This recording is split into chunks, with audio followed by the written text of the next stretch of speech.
Hawaiian song. It's called Makalapua. Doc taught us that we don't have to stick to just religious songs if we don't want to. So I don't want to right now. I want to do a Hawaiian song, so I'm going to. Here we go. It's called Makalapua. You won't understand a word, but I hope you enjoyed it anyway. Is that C? Oh, Makalapua, uluwai,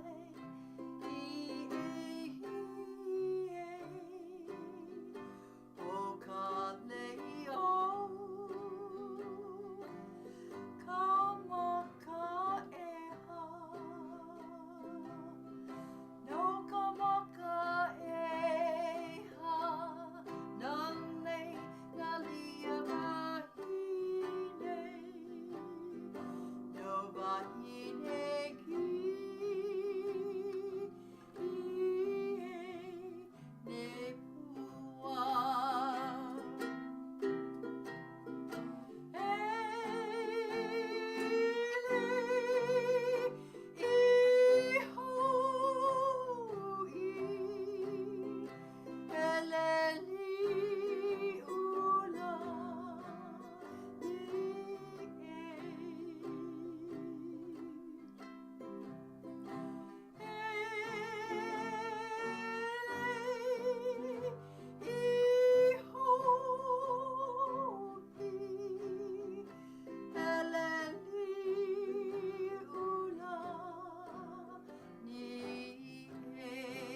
Makalapua. Oh, Makalapua, ulumai,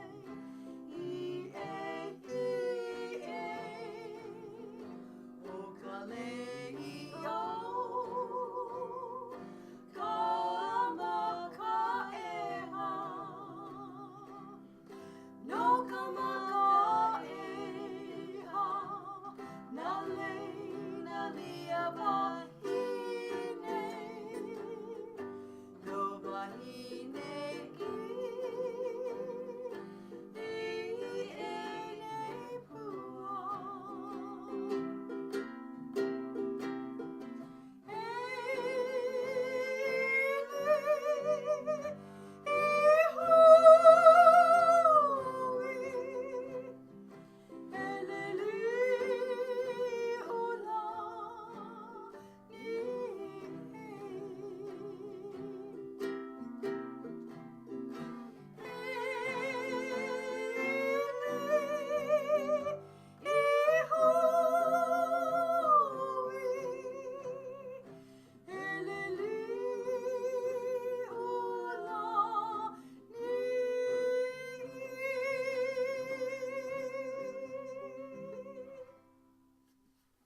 Okay, come to me.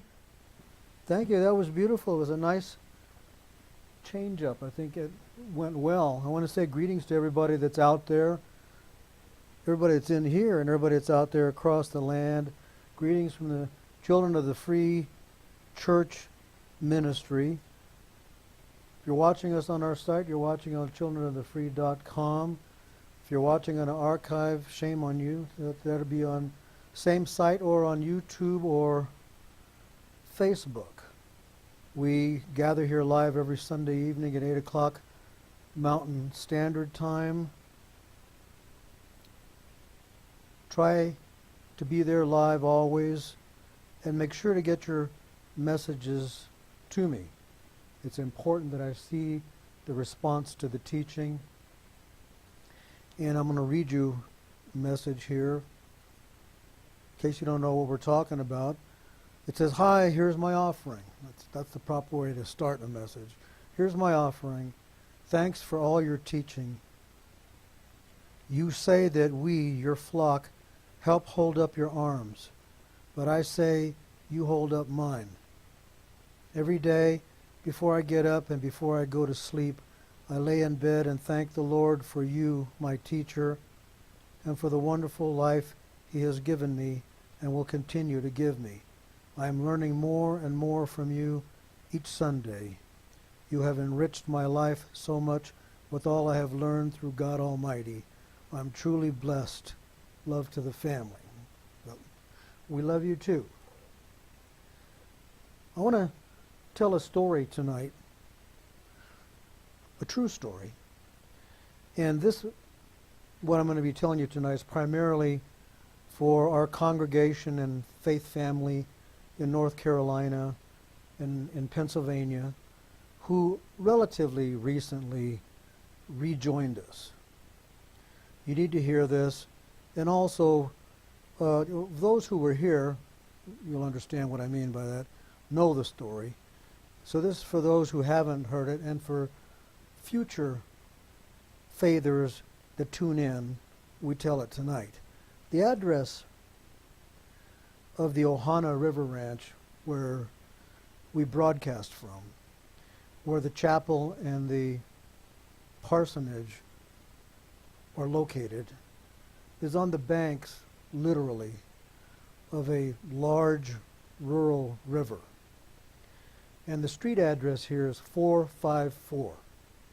Now, I'm not going to give you any more address than that for security reasons, but I want you to file that number away, 454, because it's going to come back big time to you tonight. When we first found this property, we asked, because of the river, we asked about flooding. Does it ever flood? And we were told, yeah, about every 100 years. Well, about 2 years later, the 100 years was up. And we were out here, I'm going to say jokingly, on our knees with our hands to God. Anyway, it was serious. The river rose and rose and rose and began to overflow its banks. We brought in something like 18 truckloads. And I'm not talking about pickup trucks. I'm talking about those great big, with the gutter-shaped bins in the back that dump the dirt out the middle, the big trucks. We brought in 18 truckloads of dirt to build berms around the parsonage and the chapel to protect it. And I don't know how many hundreds of sandbags to shore up garage doors and walkways and everything else that we did. And the river continued to rise. We claimed promises like mad, right and left. They'll fall on your right and left side, but it won't come nigh thee. We were claiming that. No weapon formed against thee shall prosper. Whom the Lord calls, he enables. I mean, day in, day out, day after day, claiming the promises, coming into fear, building up faith, fighting. Fear, faith, and fight. Fear, faith, and fight. Round and round for days on end while this was going on. And at a point, the west side of the property turned into a small lake with the river overflowing its banks. And we lost 3 of our, or actually 5 of our huge trees that were on the riverbank, where eagles used to nest there, and they were gone. Our property was in the river. Anyway, that west part turned into a lake, and this part closer to the house here turned into a river. Out on that side of the property, we have a rather large intended dog run that we turned into a chicken run out there, and that became a river. The river was flowing through that, and we had a lake out here. And I'm not joking when I say this. Our daughter Maeva caught a trout in our backyard, not off our backyard, in our backyard, because that's where the river was. And the east side of the property and the south side of the property, what we normally call a pasture, turned into a lake. And we prayed and kept claiming promises. We talked to people who knew about this, and we received answers all the way from "you're going to be fine, don't worry about it" to "you're going to get it," all from people that know about it.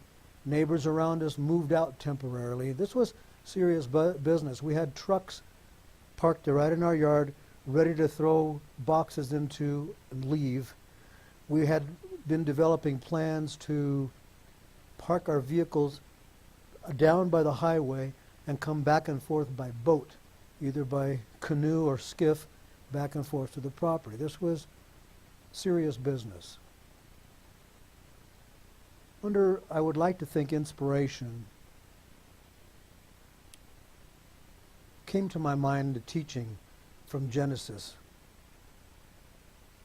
on Abram, the passage where God says to Abram, lift up now thine eyes. And later on in the passage he says, arise and walk. And in essence is saying, every place you put your foot, I am going to give it to you. And so I got my Bible and I walked the whole property as best I could with the flooding going on, up and down, even up on the berms. If you'd been able to witness this, if it had been filmed, you would have thought some nut was out there, because I'm walking around talking constantly with my Bible in my hand, climbing up and down the berms, claiming it all for God. Then, let me go with you. Go with me, I should say, to Genesis 13. Show you what we're talking about here. This was my inspiration at the time. Not believing that God would bring us here to do this and then dump us on our heads. So Genesis 13, I'll try and find it, catch up with you. I wasn't planning on going here, so I don't have it marked.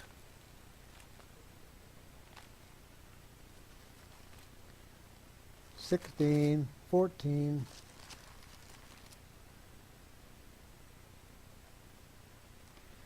This is after Abram separated from Lot, who was a horrible relative. After he separated from him, I want to point that out. When he got on his own, trying to do what God wanted him to do.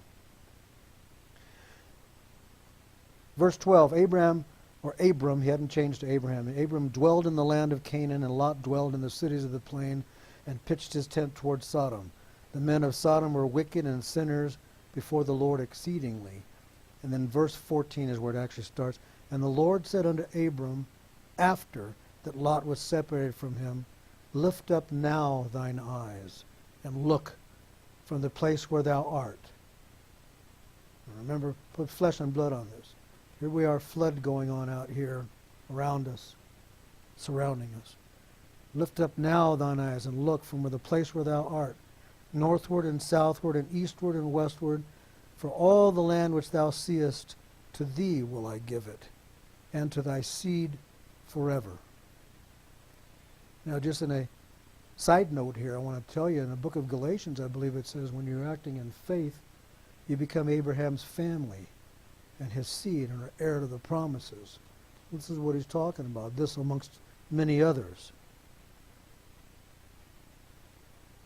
Go to verse 17. Arise and walk through the land in the length of it and in the breadth of it, for I will give it unto thee.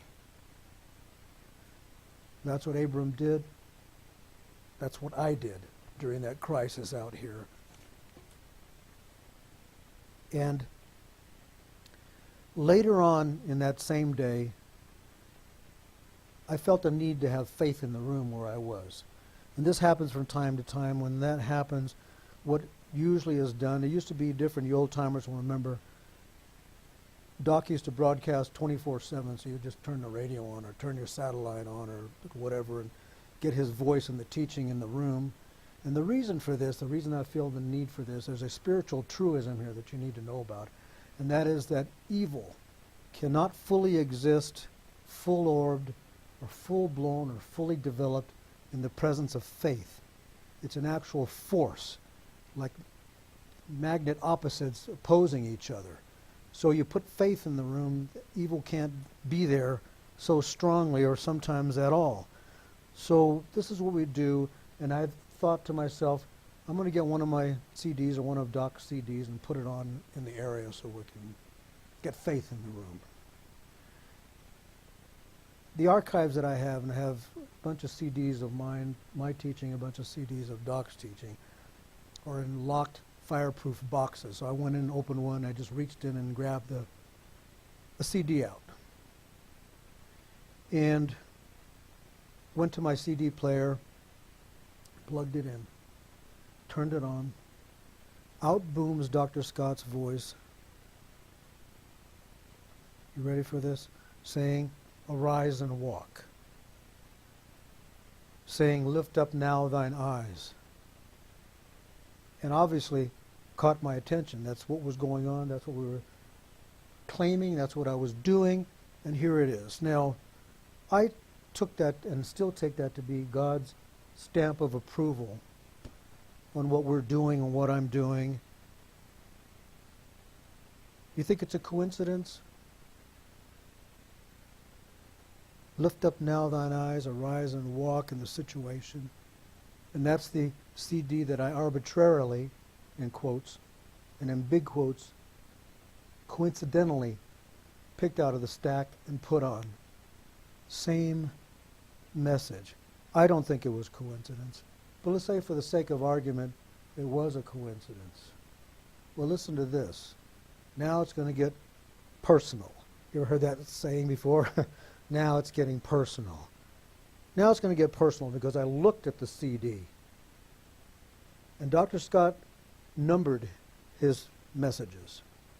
And I looked at that CD and about had a conniption fit because the number of that message was 454. The exact address that we're at here. Now you think that's coincidence?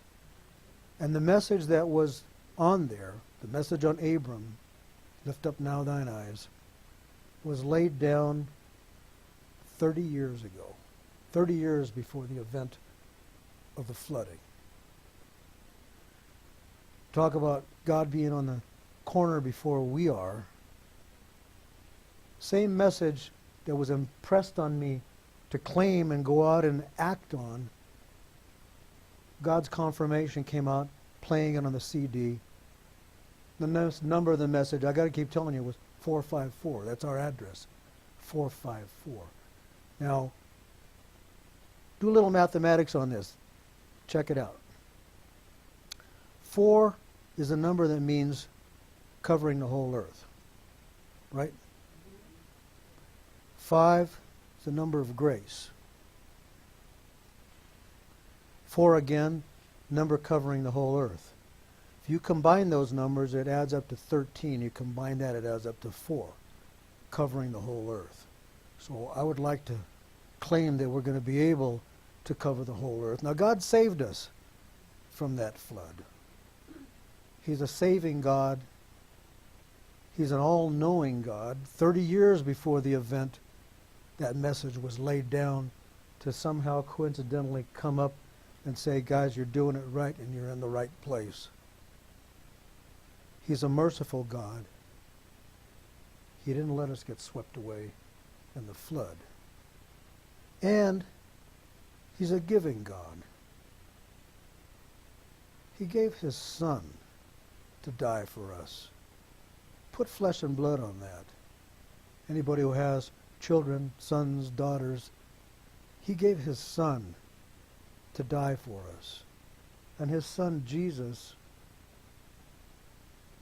he gave his life for us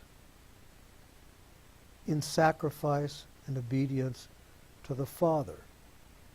And further than that, we are given grace when we act in faith, trusting God, a gift. Again, givers and giving. And the proper response to that is you become a giver. With this knowledge and recognition of what's been done and given for us, you should be filled with and driven with the desire to do something back. I think that's the natural response. But beware. Along comes Satan, warping the response to too often be make yourself worthy of the gift by your behavior. That, or to make yourself of value to God. That damnable doctrine of perfectionism, and its worst aspect, be more good than bad.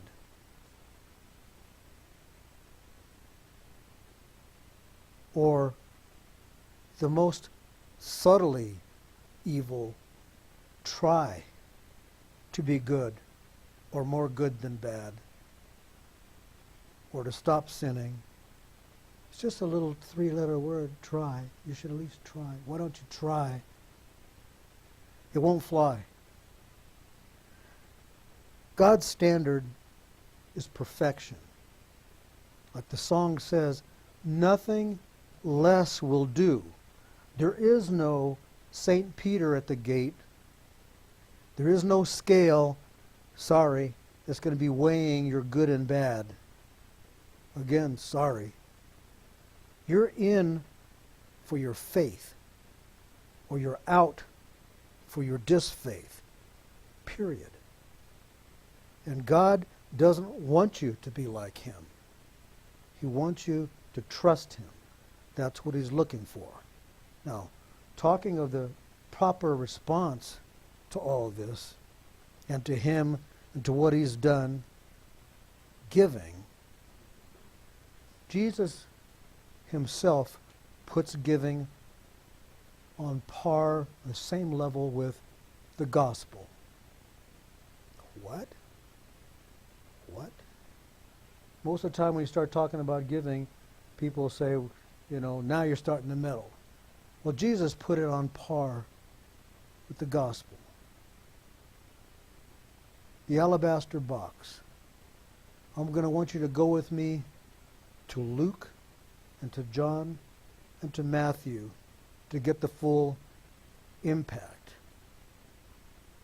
of this event and this story and the importance and high level to God and to Jesus, his Christ, of giving. Now, we've taught on this before. We taught on this not too long ago. But I'm going to present these passages in a different order than I usually do, because I think it works better for what we're teaching tonight. I want you to go first to the book of Luke. And you're going to go to chapter 7 in Luke.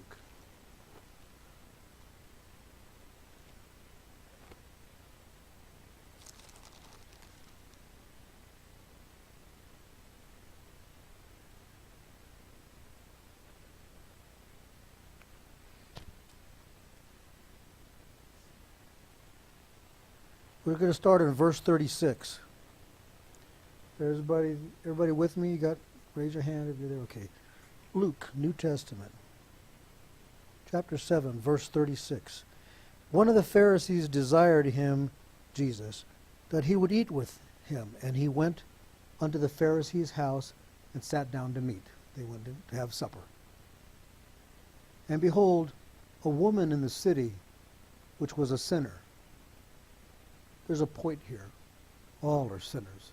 All have sinned and fall short of the glory. But they're pointing out something here. Behold, a woman in the city which was a sinner, when she knew that Jesus sat at meat in the Pharisee's house, brought an alabaster box of ointment, and stood at his feet behind him weeping, and began to wash his feet with tears, and did wipe them away with the hairs of her head, and kissed his feet, and anointed them with the ointment. Now listen to the response that goes on around. Now when the Pharisee which had bidden him saw it, he spake within himself. What's he doing? He's thinking, right? He spake within himself, saying, this man, Jesus, if he were a prophet, would have known who and what manner of woman this is that touched him, for she is a sinner. I'm going to pause here because this is important. It's going to leap out at you. And Jesus answered, saying unto him, what's he answering?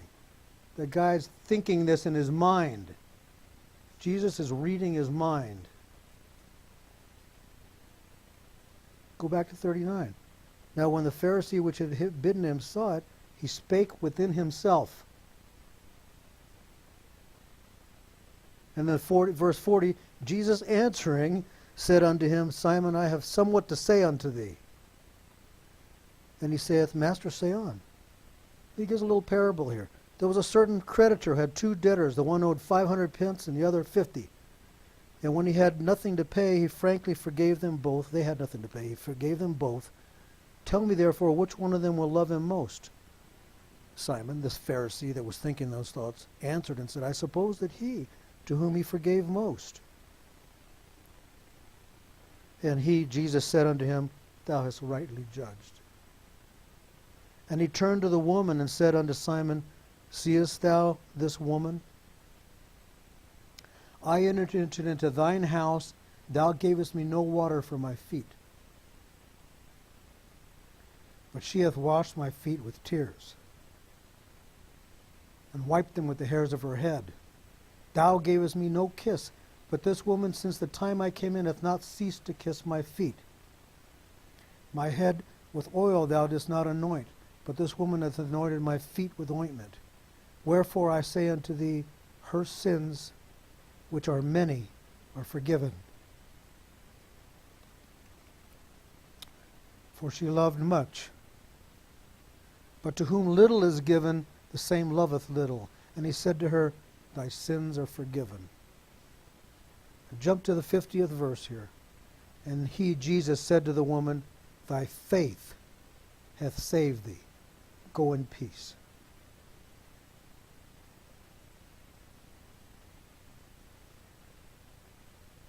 Let's go to the book of John.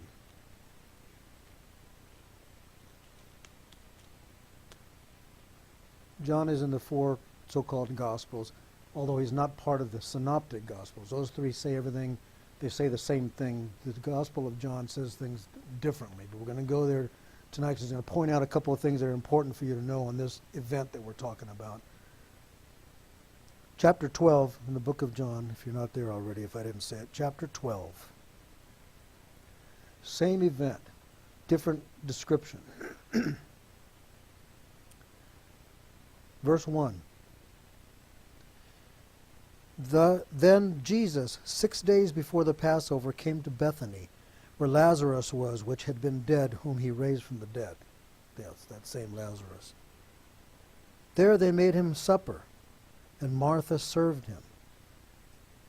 Lazarus was one of them that sat at the table with him. Third verse. Then took Mary a pound of ointment. So now we're to see more information here. Now we know the one who was the sinner who brought the ointment was named Mary. Then took Mary a pound of ointment of spikenard. Jason, you helped me with this a few years ago when we looked up this stuff over. Spikenard is an ointment that's used for pain or grief or to prepare a body for burial. Sometimes they call it nard. It's derived from valerian and those kind of substances. Very precious, very expensive. Then took Mary a pound of ointment of spikenard, very costly, and anointed the feet of Jesus, and wiped his feet with her hair. And the house was filled with the odor of the ointment. Then saith one of his disciples, none other than Judas Iscariot, Simon's son, which should betray him. Yes, that same Judas says, Why was not this ointment sold for 300 pence and given to the poor? Well, that makes sense logically. You're supposed to care about the poor and all that, take care of them. But it goes on to say in the 6th verse, This he said, not that he cared for the poor, but because he was a thief. And he had the bag that they took the offerings in, and bare what was put therein. Then said Jesus, and here's his response, Let her alone. He didn't say, Now, Judas, be kind one to another. Leave her alone, he said. Against the day of my burying hath she kept this. 8th verse. For the poor always ye have with you, but me ye have not always. I can see CNN News getting a hold of that. You always had the poor, but not me. Now, We're going to go to the book of Matthew to wind this up. Matthew chapter 26.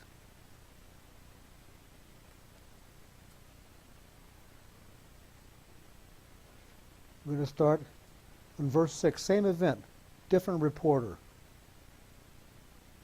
More information made clear by the foundation we just put down. 6th verse. Now when Jesus was in Bethany in the house of Simon the leper, so now we know where he is. We already knew that. There came unto him a woman. That's all it says here. We know the woman was Mary, right? Having an alabaster box with very precious ointment. We know it was spikenard. And poured it, now this one says different. It says poured it on his head as he sat at meat. Usually anointing is done on the head, but I believe it was both head and feet. But when his disciples saw it, now we know it doesn't say it here. We know it was Judas, the one that betrayed him. When his disciples saw it, they had indignation, saying, to what purpose is this waste? Waste, key word here. For this ointment might have been sold for much and given to the poor. There's that CNN again. Woman gives most precious items she has to the church instead of to the poor. When Jesus understood it, he said unto them, why trouble ye the woman? For she hath wrought a good work upon me. For you have the poor always with you, but me ye have not always. Jesus himself saying that. Poor will always be there, not me. For in that she hath poured this ointment on my body, she did it for my burial. See, it doesn't say that in the other part. You get all these pieces together, it makes a whole picture and a whole impact here. Then in the 13th verse, he gives a commandment. And here it is, folks. Listen carefully. Verily I say unto you, wheresoever this gospel shall be preached in the whole world,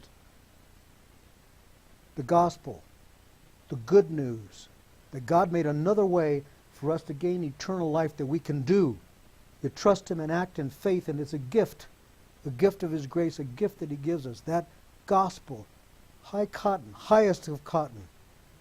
Wherever you teach this, anywhere in the world, that means anytime, anywhere,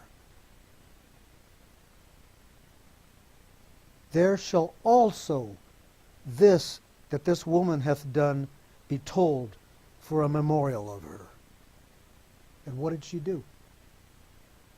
She gave the most precious thing she has had, seemingly wastefully. Remember that word, waste. Seemingly wastefully to those looking on, the world, CNN, people that don't have any understanding of this, looking on wastefully to God for what he did for her. Now, it's time for us to do likewise and give wastefully to God in response to his gift and his forgiveness. And that's my message tonight. And without saying it, I'm saying it, it's offering time. So for the offertory, we're going to have Faith is the answer. We're going to sing it a cappella.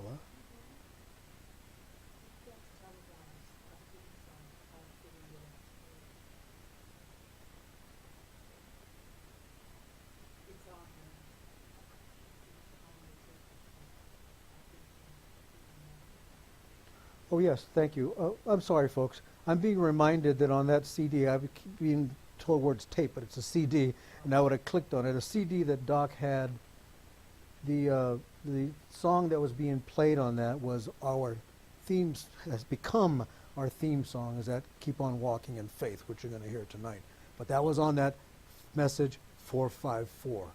Arise and Walk, and the song that became our theme song 30 years later. So, yes. We're going to do Faith as, yeah.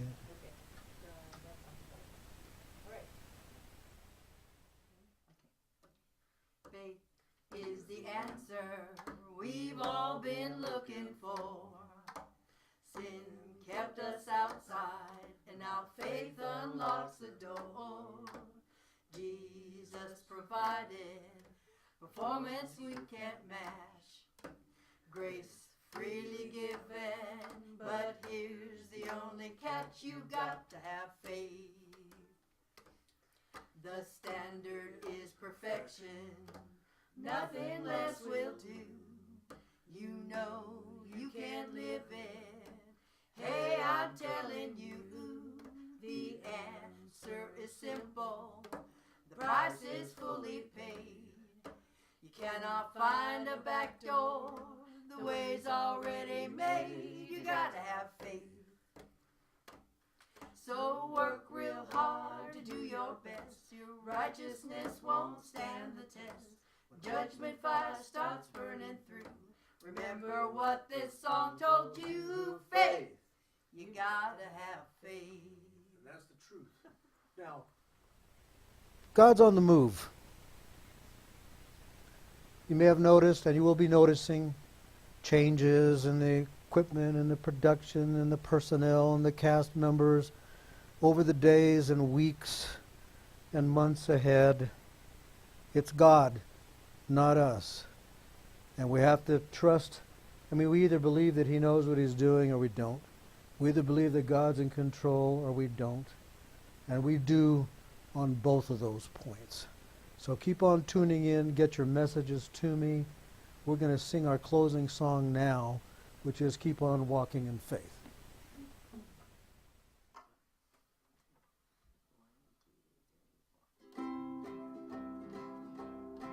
Well, I searched and I searched for the road that leads to glory.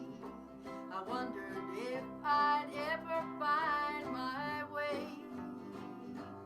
I sat down to rest, for my feet had grown so weary.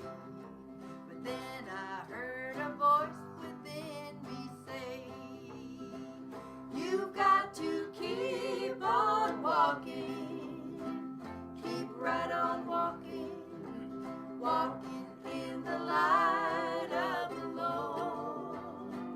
You'll get to heaven someday, can only get in the faith way, walking in the light of the Lord. Well, I bathed and I bathed, and the Lord, He gave me mercy. I bathed and He brightened up my way.